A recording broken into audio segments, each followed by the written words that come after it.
Cât va mai urca acțiunea Netflix? Urmărește acest videoclip până la capăt ca să afli răspunsul la această întrebare.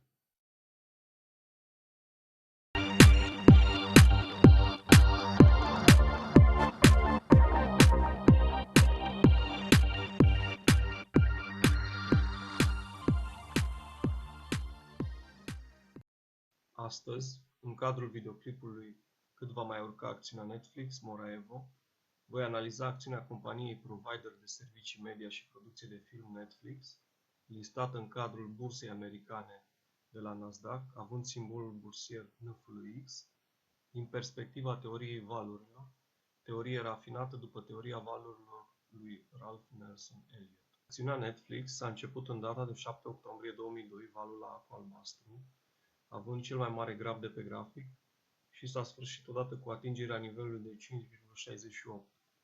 Pe urmă, timp de aproximativ 8 ani, din data de 20 ianuarie 2004, prețul a intrat într-o fază corectivă, formând valul becu albastru și finalizându-se la valoarea de 7,58. Acest val becu albastru este subdivizat în valul ABC cu galben, care este un extended running flat, având valul A finalizat la nivelul de 1,27. Pe urmă avem valul B până la nivelul de 43,54, iar valul C finalizat la nivelul de 7,58. Pe 1 octombrie 2012, după finalizarea valului B cu albastru, prețul a început construcția valului C cu albastru.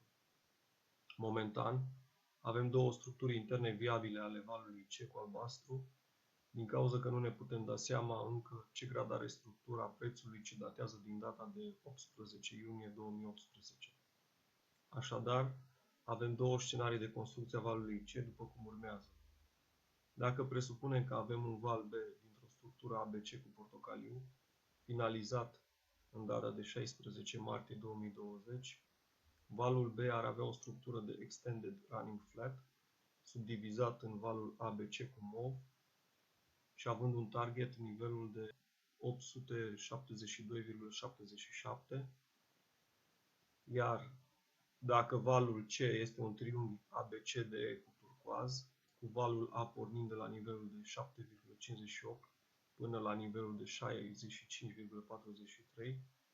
cu valul B de la nivelul 65,43 la nivelul de 43,54,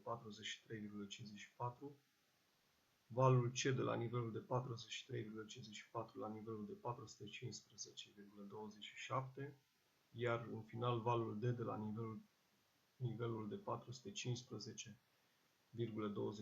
la nivelul de 290,25, având ca target nivelul de 514,08. Singura problemă se pune dacă construcțiile valurilor A și C cu mov, respectiv B și D cu turcoaz, au același grad. Dacă nu au același grad, prețul va cunoaște niște adevărate explozii, dincolo de targeturile ambelor scenarii prezentate anterior, explozii de preț cum poate doar Amazon a mai cunoscut în istoria ultimei decade. Dacă v-a plăcut această analiză, dați like și share acestui clip. Iarăși, dacă aceste videoclipuri vă ajută să înțelegeți mai bine mișcările piețelor de capital, dați subscribe canalului Moraevo. Până data viitoare, vă urez mult succes!